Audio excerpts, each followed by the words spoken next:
21 শতকের যুদ্ধের চেহারা বদলে দিচ্ছে ড্রোন প্রযুক্তি।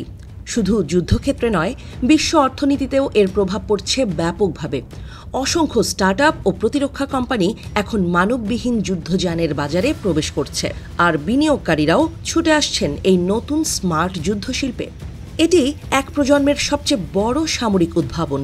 সম্প্রতি যুক্তরাষ্ট্রের প্রতিরক্ষামন্ত্রী পিট হেগসেথের এই বক্তব্যই এখন প্রতিধ্বনিত হচ্ছে বিশ্বজুড়ে। ইউক্রেন যুদ্ধের মধ্য দিয়ে যে ড্রোন বিপ্লব শুরু হয়েছে তা শুধু যুদ্ধের ধরনই নয়, সামরিক অর্থনীতিকেও আমূল পরিবর্তন করছে। ইউক্রেন রাশিয়ার হামলা ঠেকাতে অসংখ্য ড্রোন ব্যবহার করছে, তা এখন দেশটির প্রতিরক্ষার মূল স্তম্ভে পরিণত হয়েছে। অন্যদিকে রাশিয়াও পাল্টা এই প্রযুক্তি আয়ত্ত করছে। ইউক্রেন সহ ইউরোপের সীমান্তে ড্রোন অনুপ্রবেশের ঘটনাও বাড়ছে। এই প্রতিযোগিতা এখন শুধু অস্ত্রের নয়, অর্থনীতিরও। নতুন স্টার্টআপ থেকে শুরু করে পুরনো প্রতিরক্ষা জায়ান্ট সবাই চাইছে এই দ্রুত বর্ধনশীল শিল্পে অংশ নিতে। ড্রোন প্রযুক্তির পেছনের মূল চালিকা শক্তি এখন কৃত্রিম বুদ্ধিমত্তা বা এআই। যুক্তরাষ্ট্রের কোম্পানি অ্যান্ড্রোরিলের উদাহরণই যথেষ্ট। মাত্র 7 বছরে তাদের বাজার মূল্য $30 বিলিয়ন পৌঁছেছে। ইউরোপেও জার্মানির কোয়ান্টাম সিস্টেমস, হেলসিং এবং পর্তুগালের টেকেটার এসব কোম্পানি এখন বিলিয়ন ডলার ক্লাবের সদস্য। তবে ঐতিহ্যবাহী প্রতিরক্ষা কোম্পানিগুলো নতুন প্রতিদ্বন্দ্বীদের নিয়ে বেশ চিন্তিত। তারা বলছে, ছোট ও ধীরগতির ড্রোন হয়তো খুব শিগগিরই অপ্রচলিত হয়ে যাবে।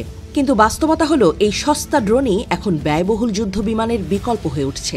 ব্রিটিশ বিশ্লেষক জিলিয়ান টেট বলেছেন, সস্তা ড্রোন যদি $বিলিয়ন জাহাজ বা বিমান ধ্বংস করতে পারে, তাহলে যুদ্ধের অর্থনীতি পাল্টে যায়। ইউরোপও পিছিয়ে নেই। ইউরোপীয় কমিশন ইউক্রেনের সেনাবাহিনীর জন্য €2 বিলিয়ন বিনিয়োগের ঘোষণা দিয়েছে। মূলত সামরিক ড্রোন উন্নয়নের জন্যই এই বরাদ্দ। রাশিয়াও একই পথে হাঁটছে। নিজেদের তৈরি সস্তা ড্রোনের পাশাপাশি চীন ও ইরান থেকেও ড্রোন আমদানি করছে মস্কো। এই প্রেক্ষাপটে ইউরোপীয় ইউনিয়ন সীমান্তে গড়ে তুলছে €6 বিলিয়ন ব্যয়ে অ্যান্টি ড্রোন প্রাচীর, যা ইউক্রেনের সহযোগিতায় বাস্তবায়িত হবে। 2024 সালে ইউরোপের প্রতিরক্ষা ব্যয় দাঁড়িয়েছে €343 বিলিয়ন। টানা 10 বছর ধরে বৃদ্ধি পেয়েছে এই খাত।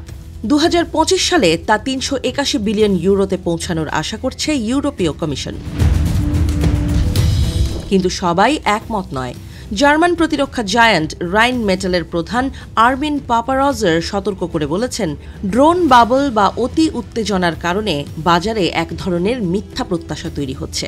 তবে তার বক্তব্যের পেছনেও ছিল ব্যবসায়িক কারণ। তিনি তখন নিজের অ্যান্টি ড্রোন কামান স্কাইনেক্স বিক্রি করছিলেন। বিশেষজ্ঞরা বলছেন, বড় ড্রোন মোকাবিলা করা সহজ, কিন্তু ছোট সস্তা বিস্ফোরকযুক্ত ড্রোন যেমন ইরানের শাহেদ সিরিজ থামানোই সবচেয়ে কঠিন চ্যালেঞ্জ। একদিকে ড্রোনের দাম কয়েকশো ইউরো, অন্যদিকে তা আটকাতে লাগে কয়েক লাখ ইউরোর ক্ষেপণাস্ত্র, যা অর্থনৈতিকভাবে অযৌক্তিক। তবু শিল্পে প্রবৃদ্ধি থেমে নেই।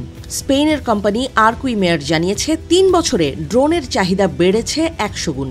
ছোট কোম্পানিগুলো এখন রোবোটিক উৎপাদন ব্যবস্থায় স্বয়ংক্রিয়ভাবে হাজার হাজার ড্রোন সরবরাহ করতে পারছে। অ্যাট্রয়ার গ্রুপের প্রতিনিধি রাফায়েল গার্সিয়া বলেন, প্রতিরক্ষা শিল্পে 95% প্রতিষ্ঠানই ক্ষুদ্র ও মাঝারি। এআই ও ড্রোন প্রযুক্তি তাদের জন্য নতুন সুযোগ তৈরি করছে। বড় কোম্পানিগুলো ছোট প্রতিষ্ঠানগুলো অধিগ্রহণ করছে দ্রুত। স্পেনের ইন্দ্রা সম্প্রতি অভিজ্ঞ ড্রোন নির্মাতা আর্টেক DASকে কিনে নিয়েছে। তারা বলছে, ইউক্রেন যুদ্ধ ড্রোন উদ্ভাবনের এমন গতি এনেছে যা আগে দেখা যায়নি। তবে প্রশ্ন থেকেই যাচ্ছে, সরকারি নীতিমালা ও প্রতিরক্ষা বাজেট কি এই দ্রুত পরিবর্তনের সঙ্গে তাল মেলাতে পারবে? বিশেষজ্ঞদের মতে, প্রযুক্তি প্রস্তুত থাকলেও সিদ্ধান্ত গ্রহণে ধীরগতি বড় বাধা হয়ে দাঁড়াচ্ছে। ইউরোপীয় মিত্ররা এখনও একমত হতে পারেনি রাশিয়ার মোকাবিলায় অ্যান্টি ড্রোন প্রতিরক্ষা কেমন হবে। ইউক্রেনের ব্রিগেডিয়ার জেনারেল ভিক্টর মারিওবাদোসের ভাষায়, আমরা শান্তির লভ্যাংশ ভোগ করছি, কিন্তু যুদ্ধের জন্য প্রস্তুত নই। ড্রোন এখন আর শুধু আকাশে ওড়ে না, এটি উড়িয়ে নিচ্ছে যুদ্ধের পুরনো নিয়মও। নতুন প্রতিযোগিতা, নতুন হুমকি আর নতুন অর্থনীতি, সব মিলিয়ে বিশ্ব এখন প্রবেশ করেছে ড্রোন যুগে।